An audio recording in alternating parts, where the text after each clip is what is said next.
en la conformación de sus fibras con entrecruzamiento de este rafe de ano vulvar o núcleo central del periné en la línea media.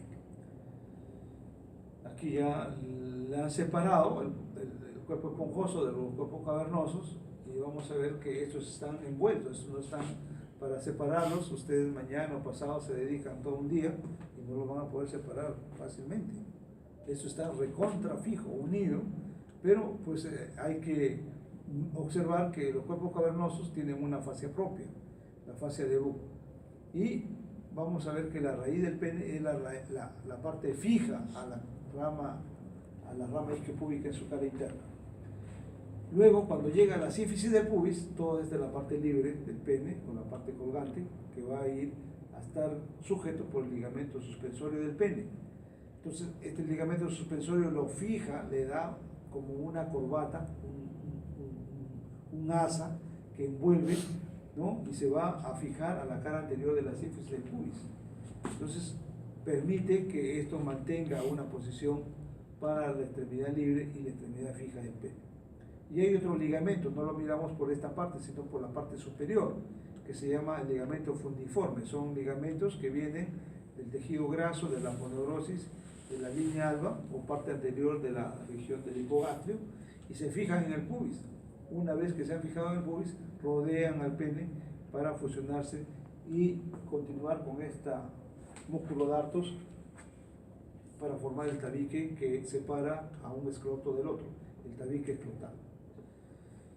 Vemos aquí el glande, la parte terminal del cuerpo esponjoso, entonces va a estar aquí formando el glande del pene, ¿no? Que va a tener una porción libre donde encontramos el meato urinario y una corona y el cuello del glande donde está el desdoblamiento del prepucio, el surco balano prepucial, y vemos aquí en la parte más inferior el frenillo prepucial.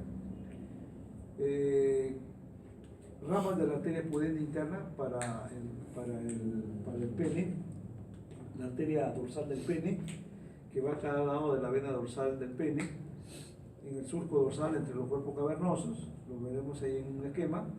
Las arterias profundas del pene van a los cuerpos cavernosos para la erección y proporcionan en su interior un desdoblamiento de las arterias que se llaman las arterias helicíneas, que son las que se van a abrir a los espacios más pequeños del cuerpo cavernoso. El sistema venoso es el mismo, va a drenar al plexo venoso prostático y las venas de la parte externa, o sea, de la piel y tejido celular subcutáneo de esta región externa del pene, van a las dorsales superficiales que terminan en la pudenda externa superficial de la parte inguinal. Entonces vemos aquí la relación que tiene los cuerpos cavernosos y el cuerpo esponjoso con la parte posterior de la próstata, las vesículas seminales. Todo esto está envuelto en la raíz del pene con todas estas estructuras de la fascia endopénica.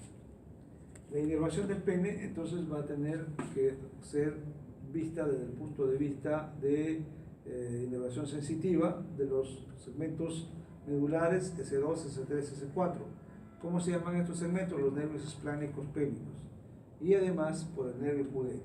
La inervación sensitiva y simpática, nervio dorsal del pene, que es rama terminal del pudendo, ramas sensitivas, especialmente en el glande, ramos del nervio ilinguinal que van a dar la inervación sensitiva de la piel, de la raíz del pene y los cuerpos cavernosos. Miramos aquí en este esquema cómo está constituido la vena dorsal del pene superficial y la vena dorsal del pene profunda, y a ambos lados las arterias dorsal del pene.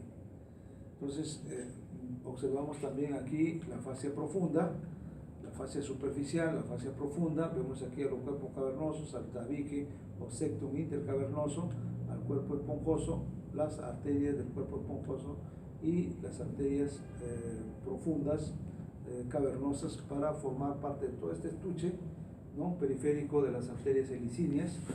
Miramos aquí a la uretra en otra vista, como observamos aquí al cuerpo esponjoso,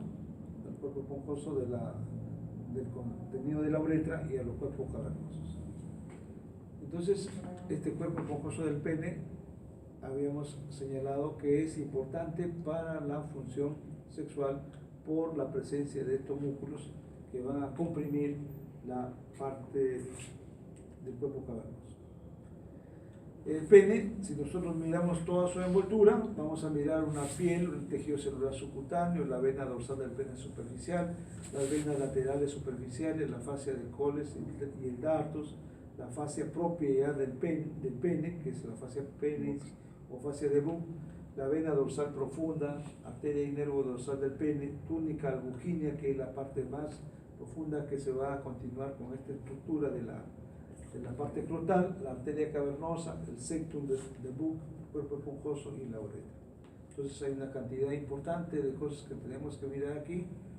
Indudablemente que estos nervios, aquí lo vemos todo ok, pero son nervios muy delgaditos que hay aquí, el nervio dorsal del pene, cómo se puede ramificar para dar la distribución en toda la parte de los cuerpos cavernosos, el cuerpo esponjoso que está aquí y el surco balano prepucial, el glande.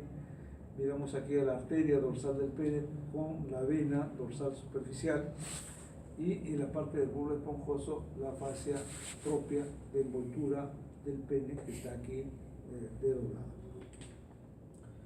Muy bien, vamos entonces a observar ahora la otra parte que continúa a los órganos genitales masculinos, que es la porción de la uretra. La uretra lo podemos mirar una vez que nosotros hemos abierto la vejiga. Vemos ahí una porción que va a constituir desde el esfínter interno de la vejiga hacia abajo la porción intramural. La porción intramural entonces va a tener más o menos de 0.5 a 1.5 centímetros. Se extiende desde el cuello de la vejiga hasta la parte superior de la próstata. Luego tenemos una uretra, que es la uretra prostática, que tiene una longitud de 3 a 4 centímetros. Esta uretra está dentro de todo este lóbulo posterior de la próstata, porque la próstata tiene un lóbulo posterior y dos lóbulos laterales. Y ahí vamos a encontrar que esta uretra prostática presenta una dilatación que se llama el verum montanum. Entonces, este verum montanum es importante porque ahí tenemos que observar unos orificios de drenaje de los conductos prostáticos como de los conductos eyaculadores. Y luego vamos a mirar la porción membranosa de la uretra, que tiene también una relación con el diafragma urogenital, especialmente con el transverso superficial, el transverso profundo del periné, el esfínter externo de la uretra, y tiene una longitud de 1.5 centímetros. Y luego la parte esponjosa de la uretra, que tiene una longitud de 15 centímetros. Esta es la porción donde vamos a encontrar la porción libre del pene, y desembocan aquí en esta esponjosa las válvulas vulvouretrales. Estas válvulas tienen una acción importante porque van a lubricar a la uretra durante el acto sexual. Vemos aquí entonces la porción intramural, la porción prostática, la porción membranosa y la porción peniana. La dilatación de la porción peniana en el glande determina una dilatación que es la fosa navicular. En este sector de la uretra membranosa, aquí están estas glándulas que se llaman la glándula de Cooper o de Mary Cooper, que son las que van a activarse durante el acto sexual. Y van a ser importantes porque van a lubricar toda la luz de la uretra. En total, la longitud entonces aproximada de la uretra va de 18 a 20 centímetros. ¿Cuáles son las estrecheces de la uretra? El primer estrechamiento en la parte cervical. Segundo estrechamiento aquí en la porción membranosa. Tercer estrechamiento en la parte media de la porción peniana y el meato urinario. ¿Qué dilatación tengo? La dilatación prostática, la dilatación vulvar y la dilatación navicular o del glande. Entonces aquí vemos cómo la uretra prostática presenta esta elevación, que es el verum montanum, donde vamos a encontrar, aquí lo tenemos, este es el lóbulo posterior abierto, los lóbulos laterales, encontramos a una parte central que es la cresta uretral, el verum montanum, toda esta elevación, y tenemos aquí al utrículo prostático, ¿no? El utrículo prostático es el utrículo que va a a drenar todo el componente del líquido prostático. La próstata es un elemento que va a producir un líquido que se mezcla con el líquido de los conductos eyaculadores y de las vesículas seminales. Entonces, a ambos lados del utrículo prostático tenemos estos dos orificios que son los orificios de drenaje de los conductos eyaculadores, que son los que van a traer pues todo el componente espermático. Y aquí observamos los lóbulos laterales de la próstata, la cresta uretral, ¿no? La cresta uretral y la parte ya de la porción membranosa.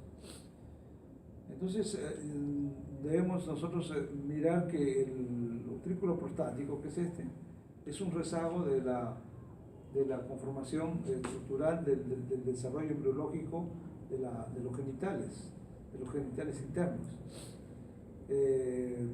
Vamos a ver que los conductos prostáticos que drenan aquí son varios, son más o menos de 15 a 20 conductos prostáticos de estos lóbulos que tenemos a ambos lados, laterales y el posterior. El diafragma urogenital estaría aquí inmediatamente que termina la próstata. Aquí está el diafragma urogenital, que constituye parte ya de la porción de la uretra membranosa y donde encontramos estas glándulas del Cooper. Vemos aquí en un corte cómo tenemos rodeado a la porción peniana y de los cuerpos cavernosos. Esta es la parte de la ubicación de la glándula de Cooper, la próstata y la porción vesical. Ahora, la uretra en su orificio, que es el orificio interno de la uretra, también hay una capa de músculos que va a permitir fabricar un esfínter, el esfínter interno de la uretra. Cuando nosotros tenemos una capacidad importante en la vejiga para miccionar, aquí hay un aviso: tengo ganas de miccionar.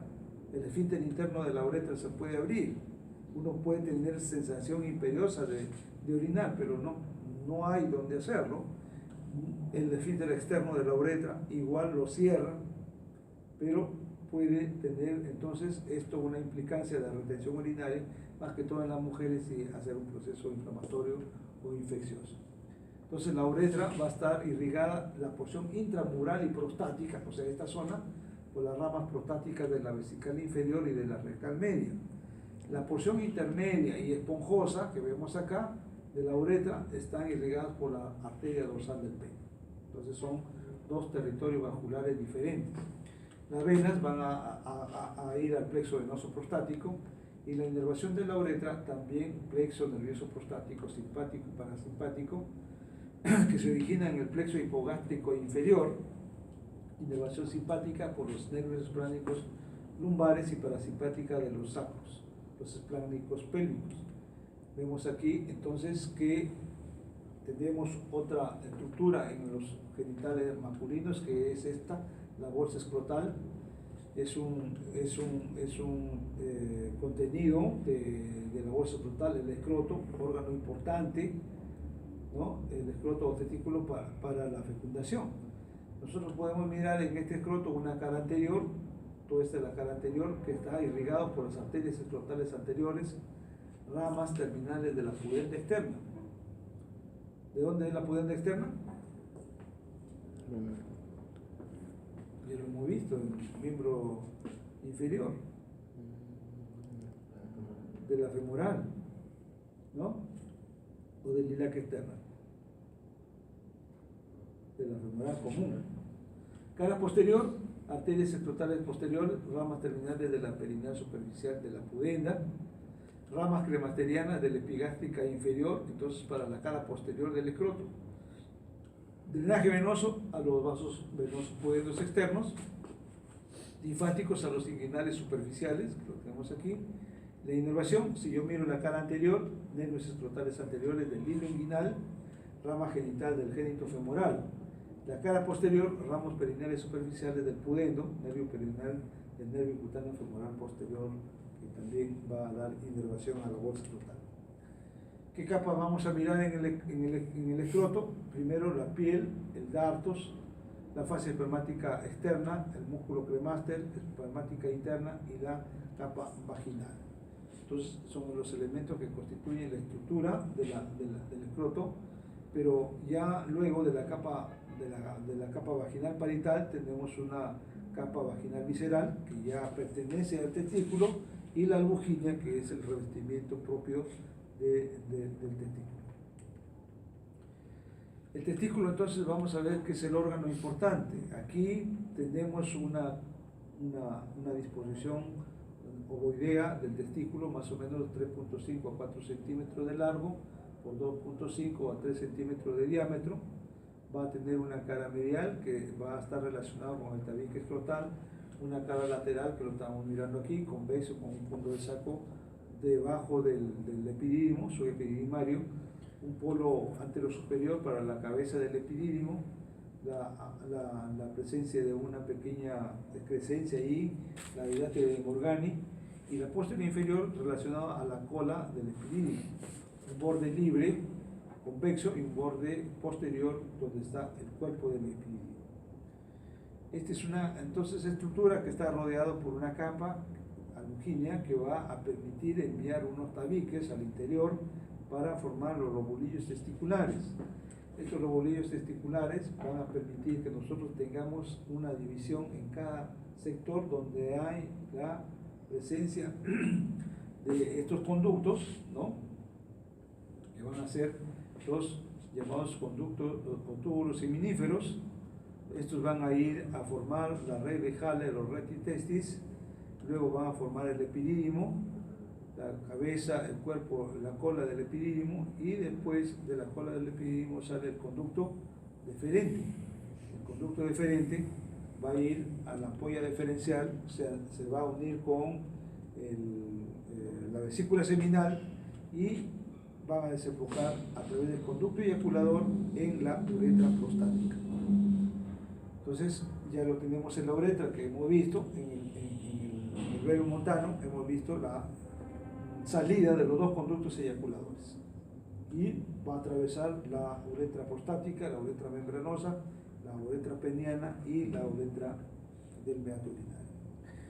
Entonces vamos a ver que este epidídimo que tenemos aquí tiene más o menos una longitud de unos 6 centímetros, la cabeza, el cuerpo, la cola, y que permite pues la ubicación selectiva de todo este material que está fabricándose aquí, que son los espermatozoides, y esto constituye parte de la vía espermática para terminar en la uretra.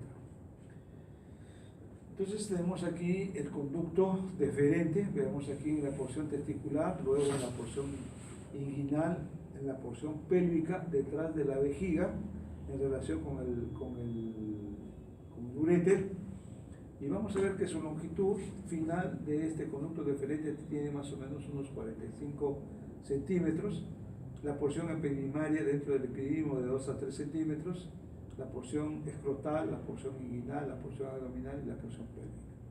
Y aquí lo tenemos que está relacionado con estas vesículas seminales para formar este conducto, el conducto eyaculador, que va a ingresar a la próstata, este es el lóbulo posterior, y desemboca en la uretra prostática. Está inervado por el plexo hipogástrico inferior, quien lo irriga, la arteria deferencial, rama de la vesical superior. A veces también la deferencial puede salir de la vesical inferior. Vamos a ver que el extremo de esta arteria se anastomosa con la arteria testicular, que ya hemos visto, rama de la aorta. El plexo venoso va a la vena testicular, el plexo venoso pampiniforme, que va también a tener importancia con el plexo venoso de la vesícula seminal y de la próstata. Ahí termina. Las vesículas seminales son dos elementos tubulares alargados, 5 a 6 centímetros, ¿no? Lo encontramos aquí en el fondo de la vejiga. Hay que sacar una parte del tejido pélvico subperitoneal, fascia profunda, que se llama la fascia prostato-peritoneal o fascia de umbiliar. Todo eso hay que sacarlo para mirar la próstata. Vemos que las vesículas seminales entonces no son sacos que almacenen espermatozoides. Algunos pensaban que era un reservorio del espermatozoide, como la vesícula biliar. Pero no, este es un solamente productor de líquido, que es un líquido alcalino rico en fructosa, que es una fuente de energía para los espermatozoides. Entonces, esto tiene un agente también anticoagulante que permite la supervivencia de los espermatozoides para el paso al conducto eyaculador y salida a la uretra. Entonces, tiene una capa muscular también en esta vesícula seminal que le permite una contracción durante la eyaculación. Se activa en el momento de la eyaculación para permitir su contracción y la salida de este líquido, irrigado por la arteria vesical inferior y la arteria rectal media.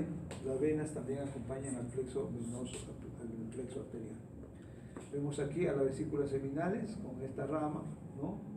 La arteria prostatovesical que va a la próstata va a dar una rama aquí para las vesículas seminales, rama para los conductos deferentes, ¿no? Y la ubicación en el óvulo posterior de la próstata.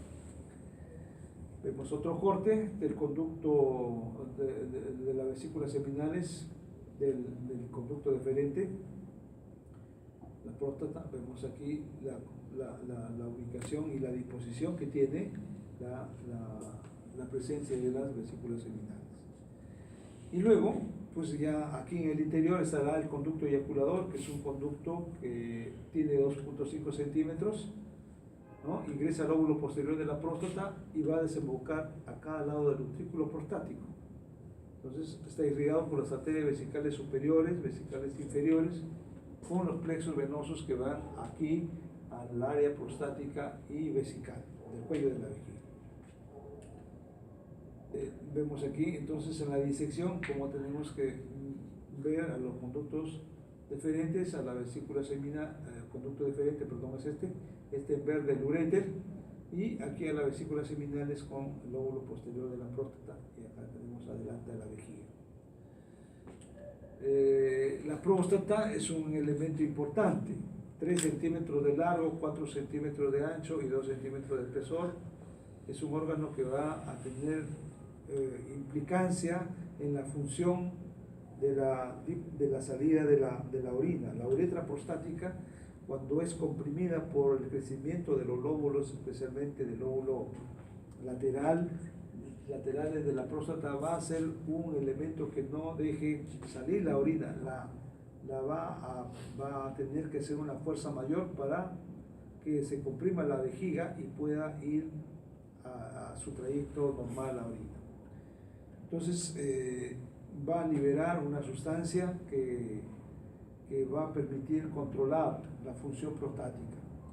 Entonces el PSA, que es un elemento que produce la próstata, es un indicador de una hipertrofia prostática o de un cáncer de próstata.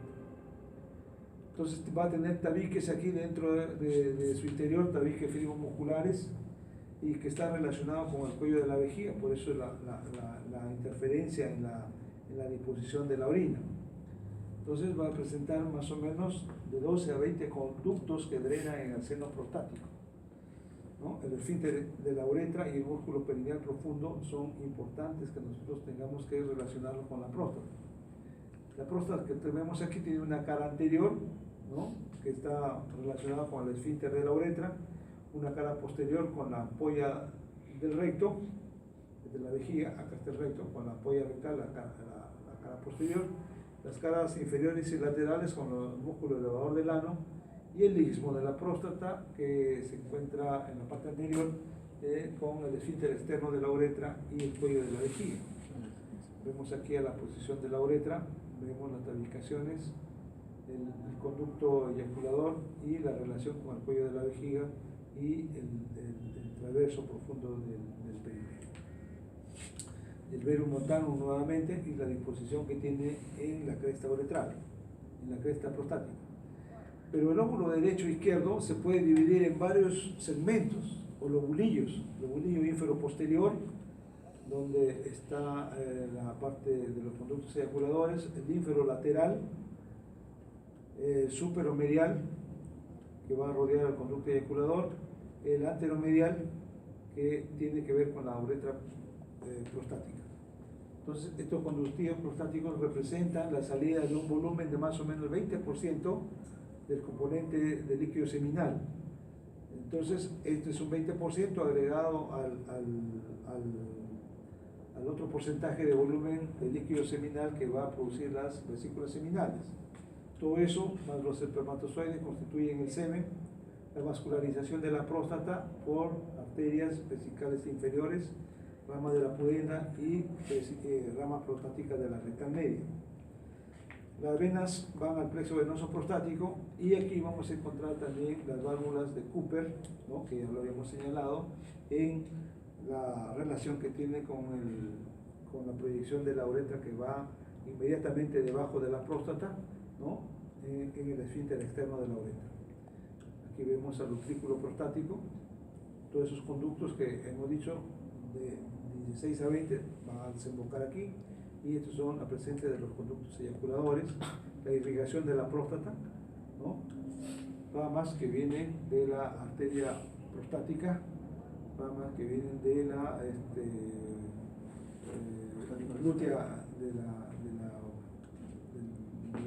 glútea inferior, o del componente vesículo deferencial de los conductos deferentes, que lo vemos acá, también llegan al sector posterior y lateral de la próstata. Entonces, estos genitales externos que hemos visto, el pene, el escroto, el testículo, las vías espermáticas, todos van a tener una irrigación importante dependiendo de tres territorios: de la aorta, la espermática, la deferencial de la vesical inferior, y la funicular de la epigástrica, para el territorio especialmente del sector testicular.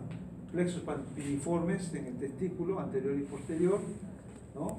El plexo venoso va a ir a la vena cava inferior en el lado derecho y en la vena renal izquierda. La parte importante del testículo relacionada especialmente a la tabicación que hemos visto para la supervivencia de estos elementos importantes en la fabricación de los espermatozoides. Entonces aquí encontramos en este esquema la arteria pudenda, que es la principal que vemos ahí, las arterias perineales superficiales, y en el hombre las arterias escrotales posteriores. La inervación, vamos a ver que tanto los conductos deferentes, las vesículas seminales, eyaculadores y próstata, están inervadas por fibras simpáticas, segmentos medulares de T12 a L2 o a L3, nervios esplánico-lumbares. Fibras parasimpáticas, segmentos S2 y S3, nervios esplánico-pélvicos, se unen para ir a toda la inervación de estas vísceras que hemos mencionado y que van a tener una importancia fundamental en la constitución, especialmente de este sistema simpático durante la función sexual. O sea, el orgasmo va a permitir que el sistema simpático produzca una contracción del esfínter interno de la uretra para impedir la eyaculación hacia la vejiga. Eso es lo que sucede en las hipertrofias prostáticas. No hay eyaculación, sino que la eyaculación va retrógrada, va a la vejiga, por la presencia de esa hipertrofia de la próstata. En cambio, las fibras parasimpáticas, que forman el plexo nervioso prostático, forman los nervios cavernosos que llegan a los cuerpos cavernosos del pene durante la erección. Plexo hipogástrico superior, ¿dónde lo voy a ubicar? En L5, en el promontorio, la bifurcación de la aorta, ahí está el plexo hipogástrico. ¿Cómo va a estar formado? Por el tercer y cuarto nervios esplánicos de las fibras simpáticas. Se divide este plexo hipogástrico superior en dos nervios, hipogástrico derecho e izquierdo, que descienden al hipogástrico inferior. ¿Qué forma el hipogástrico superior? Plexo testicular envía ramos al plexo testicular, al plexo ovárico, al plexo ilíaco primitivo. Puede contener fibras parasimpáticas de los nervios esplánico-pélvicos que han ascendido del hipogástrico inferior al hipogástrico superior.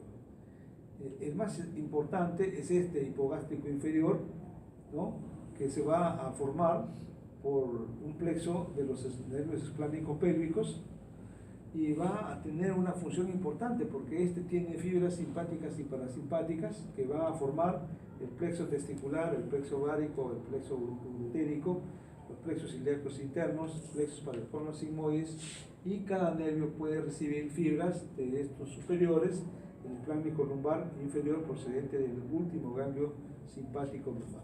Entonces, el que controla prácticamente todo el componente intrapélvico va a ser el hipogástrico inferior. Lo tenemos aquí, entonces, el hipogástrico superior en el promontorio, el hipogástrico inferior ya lo tenemos aquí en la parte pélvica, especialmente de S2, S3 para abajo, y el nervio vesical o el plexo nervioso vesical o plexo propio de la vejiga y de la aorta. En la eyaculación tenemos una cantidad importante de nervios, pero lo que nos interesa es este. L1 y L2, el esfínter interno de la uretra, se cierra como una respuesta simpática. Se cierra para que la eyaculación siga su camino normal y salga por la uretra.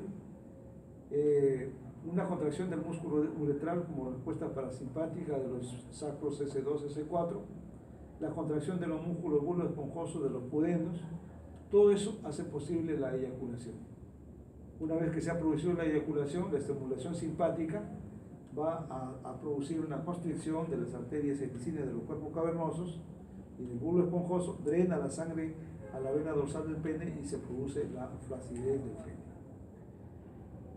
Pero la pelvis no solamente está por ese nervio pudendo ni el hipogástrico superior, sino que tenemos que mirar a este plexo que se llama el plexo sacro. ¿Quién va a formar el plexo sacro? El tronco lumbosacro, S1, S2, S3 y S4. ¿Qué van a tener? Ramas extrapélvicas y ramas intrapélvicas. ¿Cuál es la rama final o terminal del plexo sacro? El nervio ciático mayor.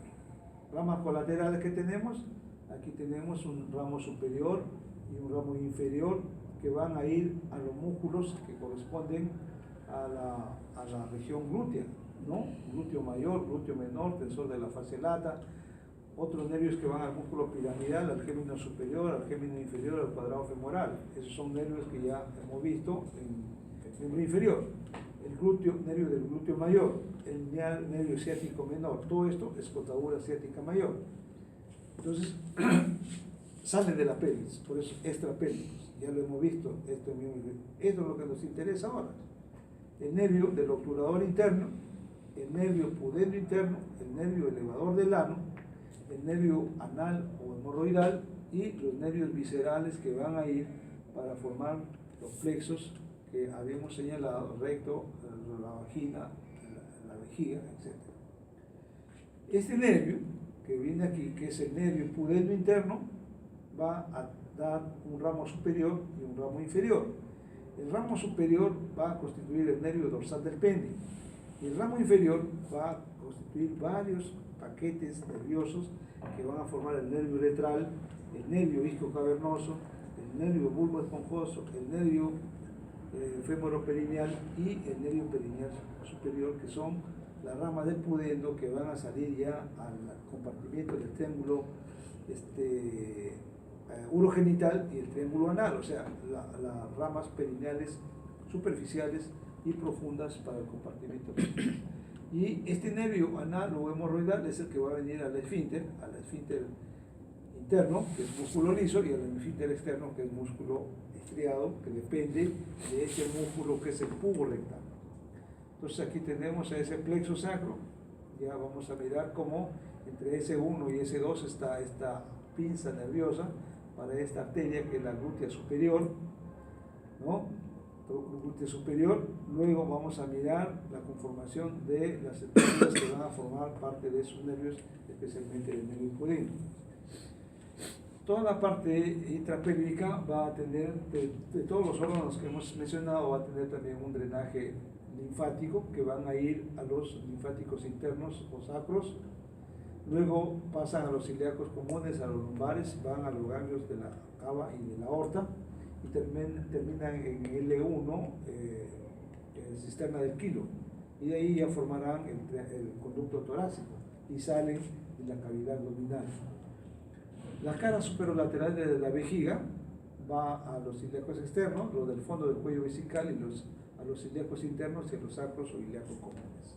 Entonces hay parte intrapélvica y también hay parte extrapélvica. La parte superior de los uréteres también va a los ilíacos externos.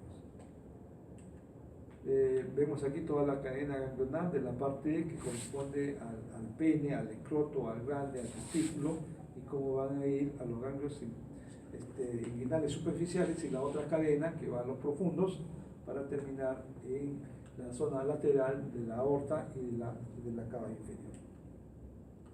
Bueno, esta es la relación entonces de los linfáticos lumbares, mesentéricos inferiores, que esto es parte ya de lo que hemos estudiado en abdomen, los ilíacos internos de la vejiga, ¿no? Cuello de la vejiga, la vagina, cuello uterino, cuerpo del útero.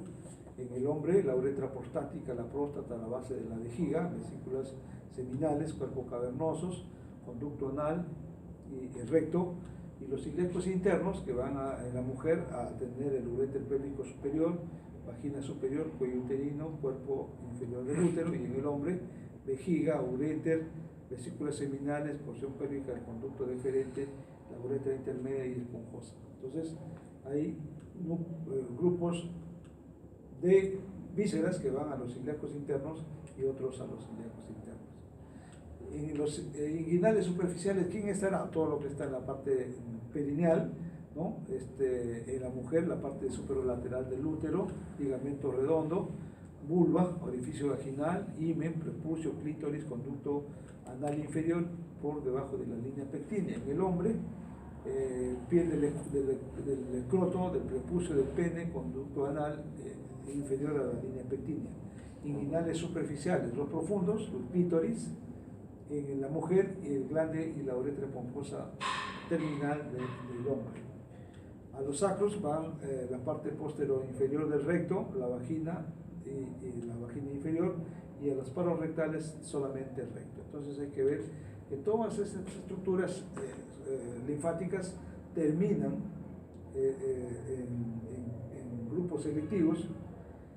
La linfa de los testículos van a los lumbares, preaórticos, aórticos, la parte intermedia y proximal de la uretra y los cuerpos cavernosos a los ilíacos internos, uretra esponjosa y glande a los inguinales profundos, y a alguna parte de ellos a los inguinales externos.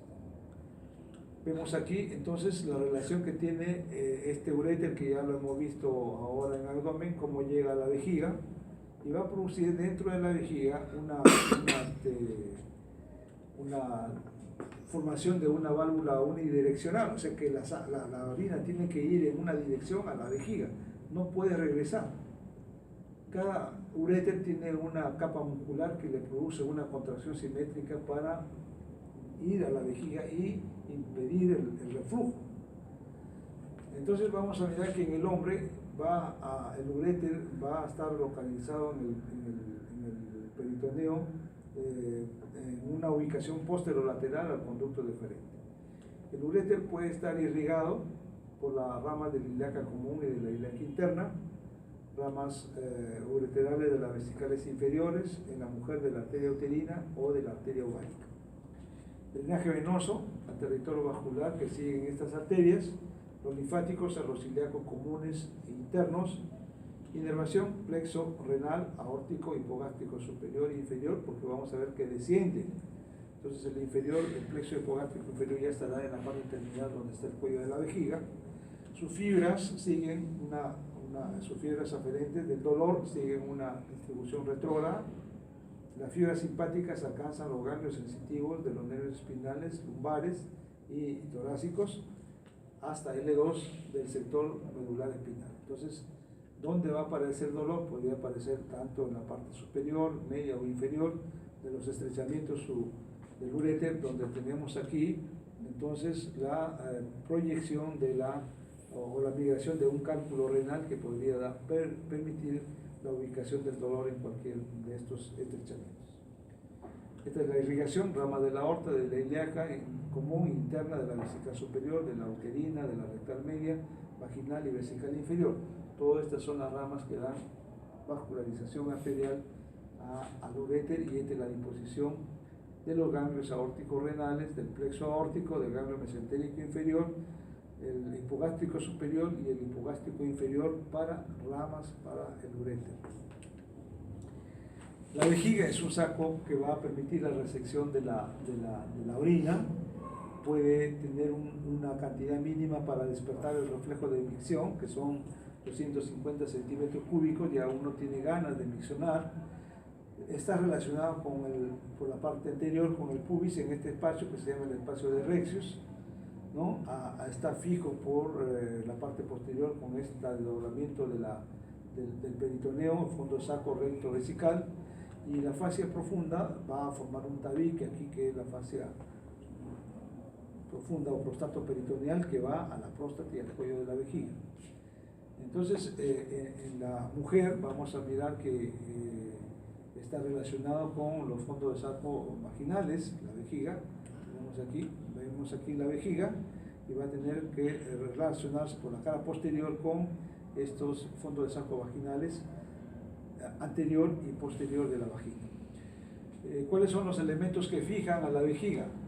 Los ligamentos laterales de la vejiga, la expansión pélvica, que forma el arco tendinoso, el ligamento puboprostático en el hombre, pubo vesical en la mujer, la inserción lateral que tiene la fascia pélvica, y tiene una forma tetraédrica con 4 paredes, una pared superior, 2 paredes inferolaterales y una pared posterior. Tiene una base que es el fondo de la vejiga, y un cuello en la cual nosotros podemos mirar la disposición que tiene en la parte inicial de la uretra de su porción intramural. Hay un músculo de la vejiga, que es el músculo detrusor, que también tiene una acción específica sobre la contracción de la vejiga durante la micción, y sus fibras se orientan desde el fondo hasta el cuello o esfínter interno de la uretra, donde forman parte también estos músculos, las fibras radiadas. Es importante ver que si nosotros abrimos la vejiga encontramos este trígono, que es el trígono vesical, que lo forma la entrada de los dos uréteres y el inicio de la uretra. Está irrigada por ramas de la ilíaca interna, vesicales superiores para la porción anterosuperior, vesicales inferiores para todo el fondo y el cuello. También pueden tener en la mujer las arterias vaginales, que sustituyen a las vesicales inferiores. Otras ramas que dan irrigación, la obturatriz y la glútea inferior, sus ramas vesicales. El lecho vesical está relacionado por delante con el pubis, aquí estaría el pubis, la fascia que cubre el músculo obturador interno, hacia atrás la fascia que cubre el elevador del ano, y esto se pone en relación con las caras inferolaterales de la vejiga. Lateralmente, en la parte posterior, encontramos aquí a la vesícula seminal y al conducto deferente en la parte del suelo de la vejiga. Drenaje venoso de la vejiga, igual como habíamos señalado, corresponde a las tributarias de la vena ilíaca interna. Va a tener también que ver con el plexo venoso prostático, ¿no? También a la vena dorsal profunda del pene, que drena también el plexo prostático. Las vesicales inferiores en las venas ilíacas internas. Pueden ir también a las venas sacras o a los plexos venosos vertebrales internos. En la mujer va a tener la porción pélvica de la uretra o del cuello de la vejiga o del clítoris con el plexo venoso vaginal. La vejiga tiene una inervación simpática, torácicos inferiores y lumbares superiores, y una parasimpática de los nervios sacros, espláncnicos pelvianos, plexo hipogástrico inferior, y la inervación parasimpática es importante para la acción que tiene el músculo detrusor para la pared vesical o para inhibir el esfínter interno de la uretra. Las fibras sensitivas del dolor viscerales son de reflejas y retrógradas, que tienen que ver con los espláncnicos torácicos inferiores y lumbares superiores, desde T11 hasta L2.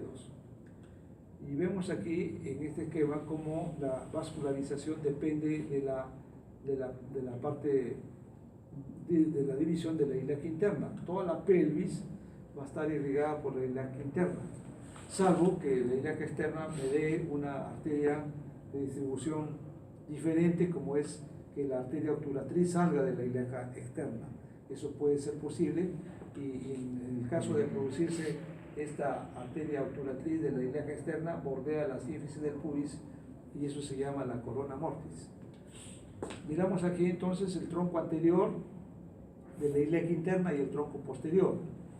El tronco anterior va a tener una primera rama que va a ir a la víscera, que se llama la arteria umbilical. La arteria umbilical se oblitera en todo este trayecto, pero puede dejar una porción libre de donde sale la vesical superior.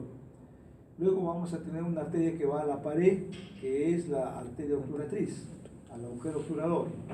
Luego tenemos esta vesical inferior, de la cual nosotros vamos a ver que hay una serie de ramas para el conducto deferente, para la porción de la base del cuello de la vejiga, y en la mujer va a estar reemplazada por esta arteria, la arteria uterina, ¿no? La arteria uterina. Vemos aquí la otra proyección un poco más posterior para la vesical inferior, que es esta, esta es la vesical inferior, esta es la vesical superior y esta es la umbilical obliterada. Esta vesical inferior va a estar dando ramas también para el suelo pélvico, para la próstata, las vesículas seminales, conducto deferente y la parte inferior de la uretra. Y me queda un tronco final donde yo debo observar a la arteria glútea inferior y esta arteria que es la arteria pudenda, de la cual va a salir la rectal inferior, las ramas que van a todos los órganos que hemos visto en el perineo, escrotales, labiales, perineales, superficiales, profunda, dorsal del pene, que es la que va a continuar el trayecto para el surco intercavernoso, donde se ubica esta arteria dorsal del pene. Y esta viene a constituir el tronco posterior. Este es el tronco posterior de la ilíaca interna, donde van a ser la glútea. Esta es la glútea superior, este es la glútea inferior. Glútea superior, sacral lateral superior, sacral lateral inferior y el tronco iliolumbar, del cual sale la última arteria lumbar y la rama ilíaca o ilíaca circunfleja ilíaca profunda. Entonces, estas arterias tenemos que mirarlas ahí en el cadáver. No están todas, miraremos algunas, pero hay una pinza vascular entre la parte que corresponde a S1 y S2, o el tronco iliolumbar, y S1 para la glútea superior.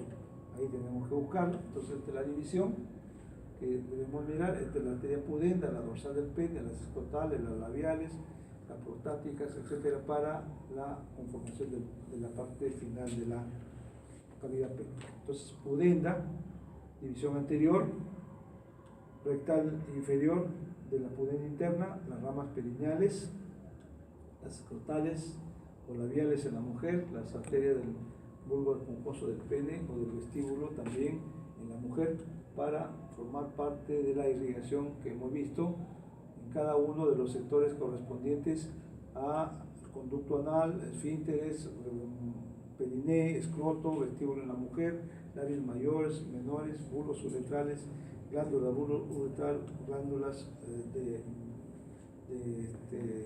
la parte vaginal o glándulas tienen glándula de Skene en la porción de la uretra. Muy bien, la arteria profunda del pene o del clítoris para los cuerpos cavernosos tanto del pene como del clítoris, la arteria dorsal del pene, la arteria dorsal del clítoris en los surcos correspondientes, y la pudenda externa que hemos señalado, que es una conformación externa al grupo intrapélvico. La pudenda externa es de la arteria femoral, que va a tener solamente que ver con la irrigación de la cara anterior del escroto, de la raíz del pene, del monte de pubis en el hombre y del monte de Venus, labios mayores, en la mujer. Muy bien, jóvenes, es un poco largo la cosa, pero no había otra solución. Se han quedado dormidos.